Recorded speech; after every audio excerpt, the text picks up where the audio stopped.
Hello everybody and welcome to this video where we're building the engine and fuselage guns for BF-109 G-6, which looks kind of like this. It obviously doesn't come out of the box looking like this, so let's take a look at how to get a bunch of resin and photo etch into the finished product.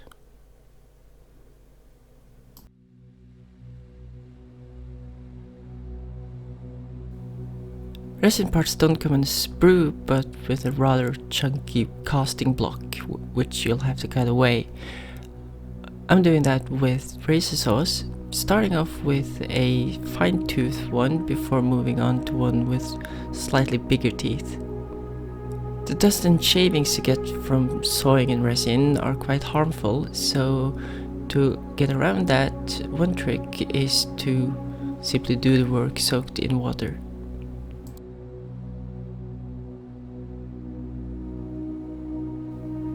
Since you can't use plastic glue for resin parts, I use black super glue, and the reason I use black is that it's simply easier to see where I'm applying it. Later on, it's also easier to see where I'm removing it after getting the parts together.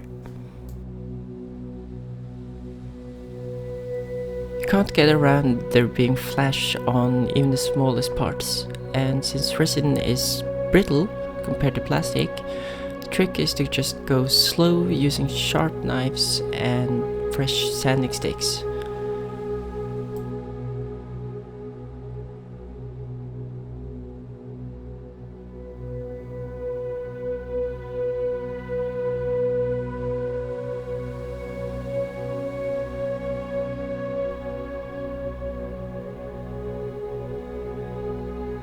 Although it's filled with lots of tiny parts, they do fit together quite nicely and they usually just drop into place.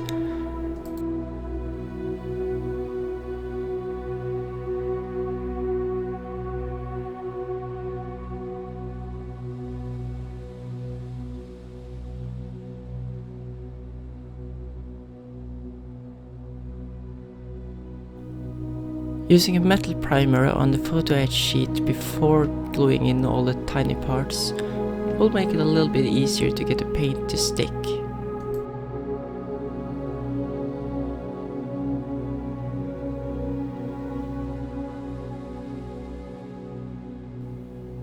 I've also found that using scissors to get the parts of the fret is easier for some of the parts.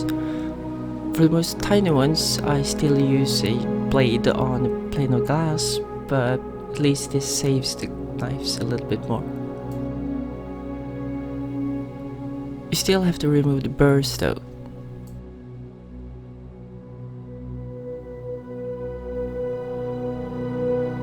To turn a long flat strip of metal into a circular one, simply roll a circular thing, in this case a knife blade, back and forth over your cutting mat until you get the shape that you want. Might not turn out completely circular, but you can fix that when you glue the part on.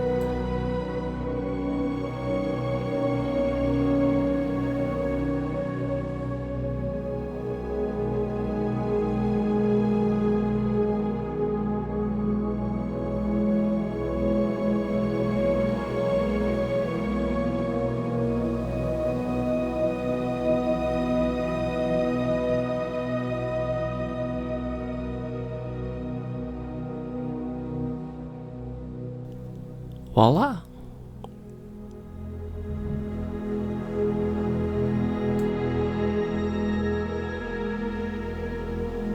Tedious work on resin parts is one thing, but this kit is also full of teeny tiny PE parts. There also aren't any spares, so if one falls on the floor, either you find it or you need to make do. You can also use a super glue debonder to get rid of any excess glue that might be visible and leave ugly marks. And here the advantage of a black super glue comes into effect.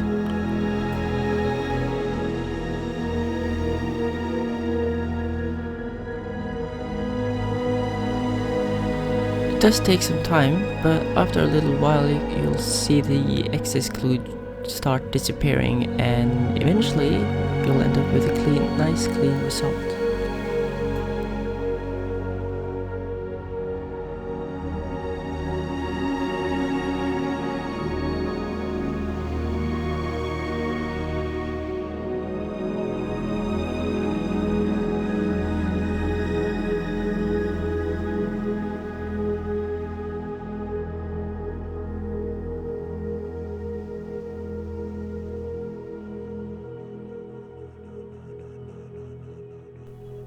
With the building out of the way, it's time to prepare for painting, and to get the paint to stick properly and get rid of all the grease, fingerprint marks, dust and that sort of thing, just give the parts a good rinse in soapy water and rinse off and allow it to dry for a couple of hours.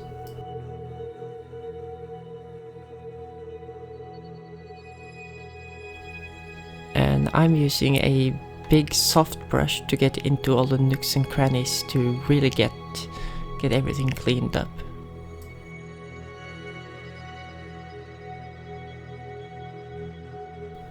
Just remember to replace the soapy water with clean water before rinsing them off for the last time.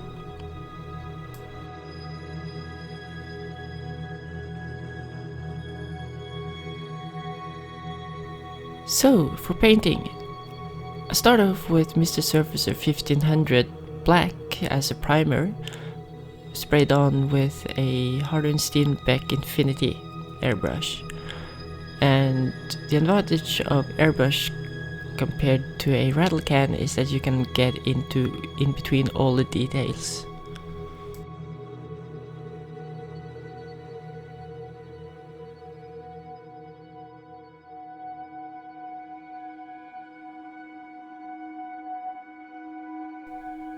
So what sort of engine is this?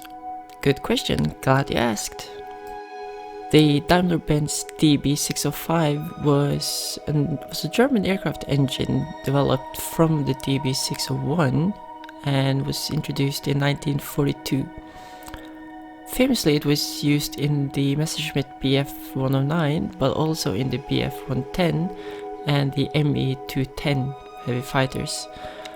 It was an inverted V12 engine, which means the pistons were at the bottom. And the reason for that was that the crankshaft was hollow to make room for the barrel of either a 20mm or even a 30mm cannon that came out of the propeller hub. The Daimler-Benz engines for the Bf 109s had fuel injections. Compare that to the Merlin engines on the Spitfires at the same time had carburetors. This meant that the German pilots could outperform the Spitfires in certain areas. Among other things, their aircraft could handle negative Gs a lot better than the British ones, which would give them an edge. At least while running away, they could enter a shallow dive, which the British could not follow. Although by 1943, the British had solved many of these problems, adding various bits and bobs to their engines. And if you want to know more about the differences between the two engines, I'd recommend looking into the video in the description where an expert in this subject goes into great detail about these two wonderful engines.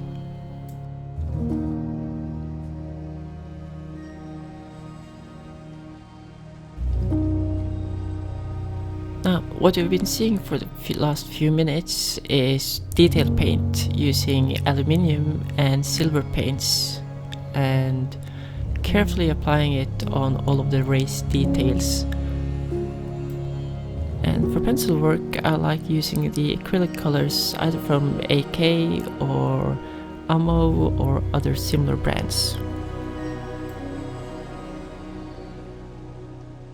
And as with all paintwork, it's important to thin the paint adequately. And I've started using a wet palette recently, and I think I'm starting to get the hang of it. Although the RLM02 from Ammo was a little bit difficult to get the hang of.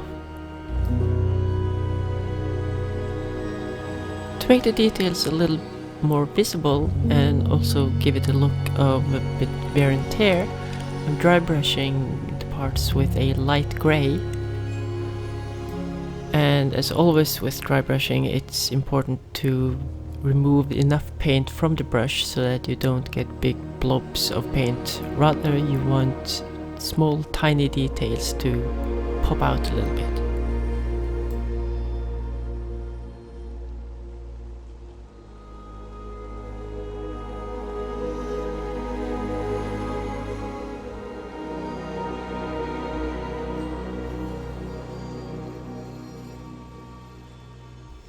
And now it's time to hide a lot of our nice little details. And obviously after painting you don't want to use black super glue because it'll be more visible. So on the final assembly parts I'm using a normal clear super glue.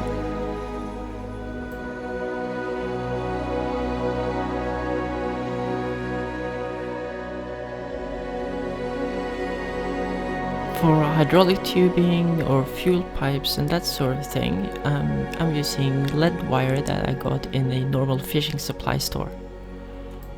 And the advantage of lead wire is that it's incredibly easy to bend into the correct shape that you want.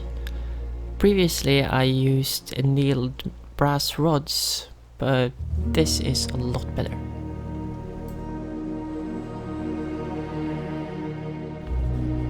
And if you're not perfectly happy with the shape, you can just take it out, bend it a little bit again and put it back in.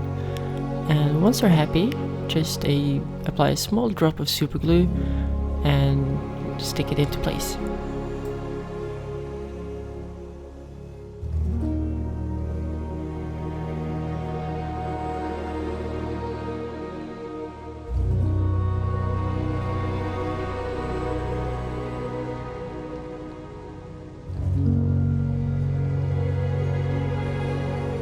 And the last thing you need to do for turning lead wire into aluminium tubing is a brief stroke of aluminium paint. And yes, it's aluminium, not aluminum, because this engine is German. At this point I wished I hadn't glued in the MG131 machine guns because they kept bumping into and bending the green support things under the barrels. So if you're going to build this kit, perhaps wait with the machine guns.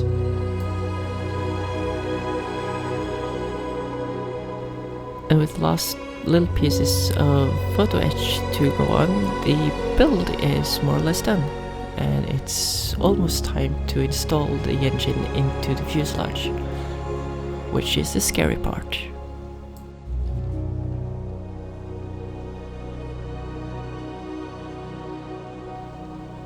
I'm honestly not quite sure if I would recommend this kit. Granted, the engine is amazing, the level of detail is incredible, but this piece of work is, well, it's not that fun. Granted, I'm building the Eduard aircraft kit. If you get the Tamiya kit instead, the only modification you need to do to the fuselage is to cut away the engine spar in the front. But this might be the worst thing. The instructions say that you can put the engine and gun assembly straight into place, which isn't true. Which proves why dry fitting is such a good idea. Luckily I hadn't glued the fuselage together yet, mainly because I haven't built a cockpit at this stage, so I was able to make it work. I'm not sure if I have the wrong BF109G version of the kit. I have the early one, maybe I should have had the late one. But with a little bit of jiggling and finagling, I managed to get it to work. And then finally, engine grease, or rather engine grime, and oil and fuel stains. An aircraft engine isn't particularly clean, and neither will this one be. But this is going to be the end of this video, and I hope you enjoyed it. If you'd like to see how everything turns out in the end, please consider subscribing to the channel so that you get the next video in this series for the build of the BF-109 G-6. Thank you. Goodbye.